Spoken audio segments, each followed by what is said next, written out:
Selamat datang di Lambe Sundelo. Sebelum Anda nikmati tayangan berikut, silahkan klik like, subscribe, dan klik notification bell.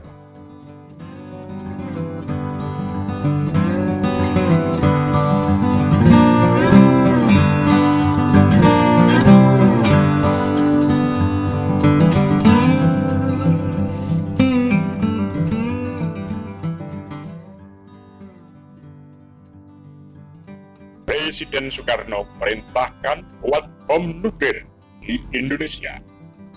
Dunia tengah dilanda kecemasan tingkat tinggi pada era tahun 1960-an.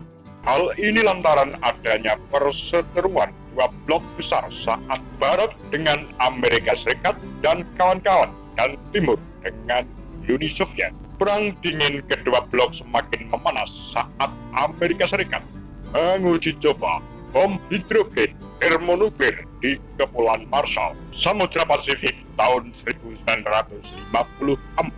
Tak mau kalah, Uni Soviet membalasnya dengan uji coba super bom atom Tsar Bomba tahun 1961. Uji coba termonuklir Amerika Serikat itu ternyata membuat Indonesia sangat was-was. Takutnya radiasi dari uji coba bom tersebut mengenai Indonesia bagian timur. Menindaklanjuti hal tersebut, Presiden Soekarno kemudian mengeluarkan Kepres nomor 230/1954 yang isinya membentuk sebuah panitia negara. Seperti dilansir dari grid.id dalam judul, "Kisah Indonesia berusaha buat bom nuklir untuk hadapi ancaman asing." Dikutip dari The State and the Reactor Nuclear Politics in Post-Soeharto, Indonesia. Panitia negara yang dimaksud adalah Panitia Penyelidikan Radioaktif yang disahkan keberadaannya November 1954.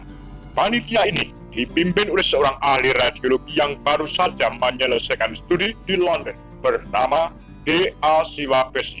Siwapesi dan tim bergerak cepat ke tempat-tempat yang diduga terpapar radiasi uji coba atom Amerika Serikat itu, seperti di Manado, Timor, dan Ambon. Hasil olah TKP dari panitia tersebut menunjukkan bahwa wilayah timur Indonesia aman dari radiasi nuklir. Selesai dengan tugas perdananya, Siwapesi dan timnya menyarankan kepada pemerintah Indonesia untuk melirik dan memanfaatkan nuklir untuk kepentingan nasional.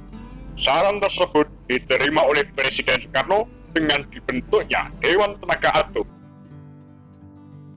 serta Lembaga Tenaga Atom LTA. Tanpa menunggu waktu lagi, LTA yang diketuai oleh Siwapesi itu membuat sebuah rancangan jangka panjang blueprint pengembangan nuklir nasional.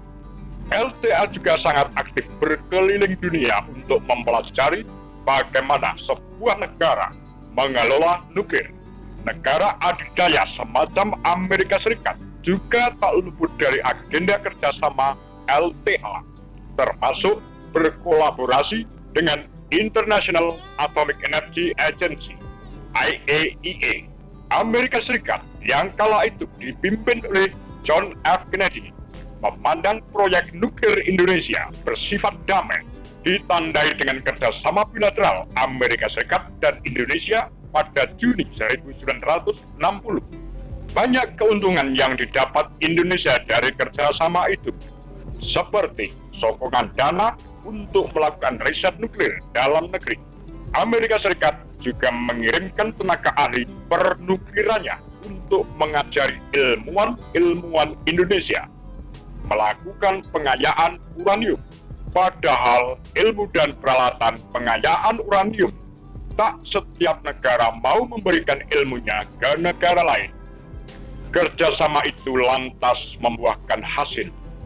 Pada April 1961, Indonesia selesai membangun reaktor nuklir pertamanya yang diberi nama Triga Mark II.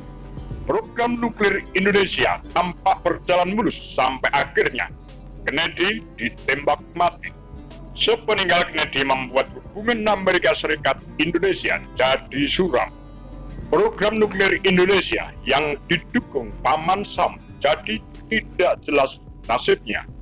Hal itu membuat Presiden Soekarno membelokkan program nuklir Indonesia menjadi senjata untuk melawan ancaman asing bila sewaktu-waktu mengancam Indonesia. Cina pada tahun 1964 berhasil menguji coba bom atom pertamanya. Soekarno pun menjadikan negara Panda itu sebagai rujukan dalam rangka mengubah nuklir Indonesia menjadi bom. Presiden Soekarno lantas sembunyi-sembunyi mulai mengirim ahli-ahli nuklir dalam negeri untuk dikirim belajar ke Cina. Demi Indonesia mempunyai bom nuklir. Amerika Serikat yang mulai mencium gelagat Indonesia, mulai gelagapan dan tak bisa menghentikan program nuklir Indonesia. Tapi secara berkata lain, program pembuatan bom nuklir Indonesia jadi tak jelas sampai kekuasaan Presiden Soekarno tumbang tahun 1965.